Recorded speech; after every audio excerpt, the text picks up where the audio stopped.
পড়াশোনা করা এবং দেশ গঠনে উপযোগী হওয়ার জন্য শরীর চর্চারও দরকার আছে।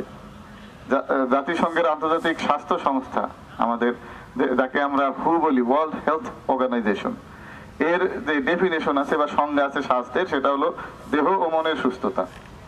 আমাদের দেহ আর মন এই দুইটা মিলে হচ্ছে স্বাস্থ্য। কারণ মানুষের দেহকে বলা হয় সাইকোসোমাটিক প্রসেস। সাইকি মানে আত্মা, সোমাটোস মানে শরীর বা দেহ। এই দুইটা এক হয়ে সাইকোসোমাটিক প্রসেস হয়, মানে মনোদৈহিক একটা ব্যবস্থা মানুষের শরীর।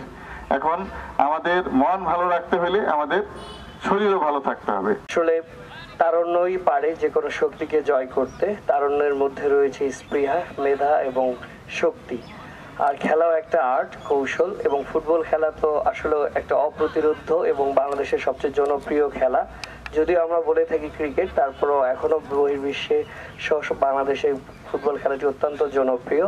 এগুলোকে আনতে পারি, তাহলে সমাজের যে অসংলগ্ন কাজগুলো রয়েছে, এই যে বিভিন্ন ধরনের মাদকতা, বিভিন্ন ধরনের নেশাগ্রস্ততা, মদ, গাঁজা, ফেন্সিডিলিয়া বা মানুষের যে চুরি, ডাকাতি, রাহাজানি, হত্যা, খুন, এই যে এই সমস্ত জিনিসগুলো থেকে মানুষকে একটু যাতে না ঢোকে, আমরা যাতে না ঢোকে সেই বিষয়ের দিকে খেয়াল রেখেই কিন্তু উনি খেলাধুলার প্রতি অত্যন্ত আগ্রহী।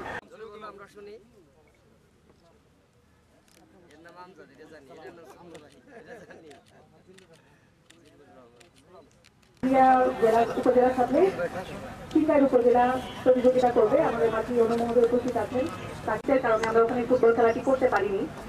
এই জন্য এই পুরো সেট আপ এবং এই সার্বিক ব্যবস্থাপনায় যারা আছেন তাদের প্রতি আমি